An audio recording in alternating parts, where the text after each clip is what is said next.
You know, he came out, and I was so proud of him. I was there, but he came out and he goes, "Listen, I've made mistakes in the campaign. I've probably overreached a little bit. We've not heard that before. I probably said things I shouldn't." And this, you know, he's a politically incorrect guy, right? He's never run as a politician. That's not who he is. And I thought it was so cool. I thought that kind of the humble Trump, and by the way, that's a father I know. Joining me right now, executive editor for the Weekly Standard, Fred Barnes. Fred, good to see you.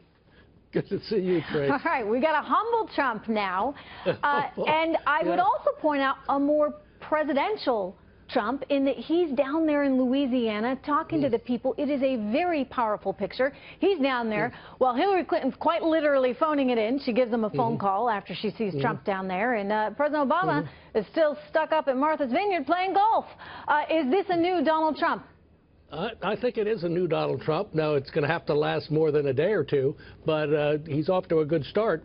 And the optics were brilliant of his going down to Baton Rouge in Louisiana, where they've had this horrible flood, going and talking to people, not trying to exploit them, but just sort of inspecting the area and actually seeming to be a lot more comfortable down there than I would have thought. I don't know whether he's ever been down there before, but boy, this was a smart move, and you used the right word, and that is presidential. He looked presidential. You know, one of his big messages is, of course, I will be there for you.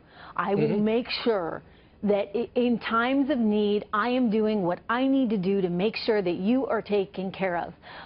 Is this perhaps him trying to exemplify that there in live time today? Yeah, absolutely. Look, I think that's a great a political thing to talk about, but then he has to do things to sort of really give examples of what it would look like, and this was one of them today, you know, coming. I mean, look, the people in Louisiana are not only in a horrible condition, at least in that part of Louisiana, but they feel that the country has forgotten them. The president hasn't come. They haven't gotten the great news coverage that they got when Hurricane Katrina hit New Orleans. Now, that was a bigger problem, but this was a pretty big one, too. Yeah. And who was there was Trump, and who wasn't there were Hillary Clinton and President Obama. Yeah, no, she's taking time off. She's doing a little fundraising and resting. Let me ask you, speaking of Hillary Clinton, about this whole Clinton Foundation issue now.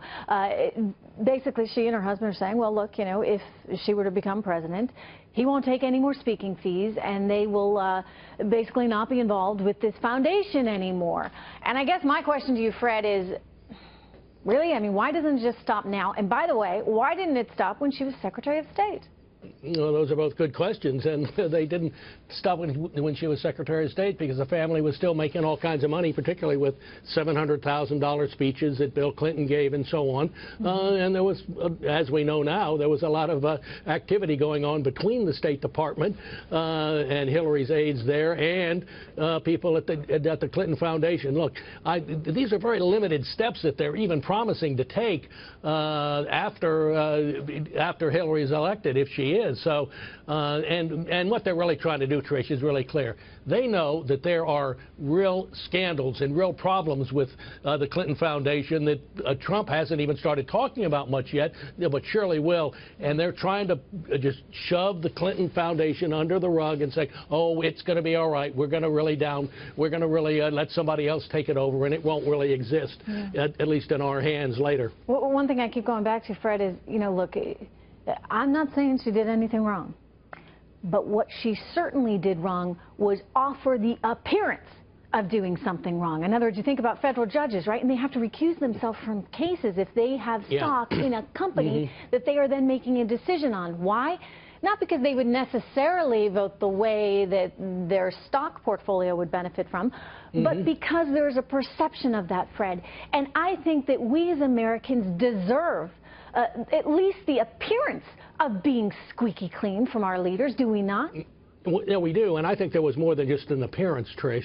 I mean, when there is some issue that's being resolved at the State Department where Hillary Clinton was Secretary of State, and the company involved is hiring Bill Clinton, her husband, for a speech that costs hundreds of thousands of dollars, there's a real conflict of interest, not just an appearance of one, a real one. And there were a number of those. Yeah, all right. Well, looks like we will need to get some more information and stay on that one, because I think you're right, too. It's awfully fishy. Fred Barnes, thank you so much.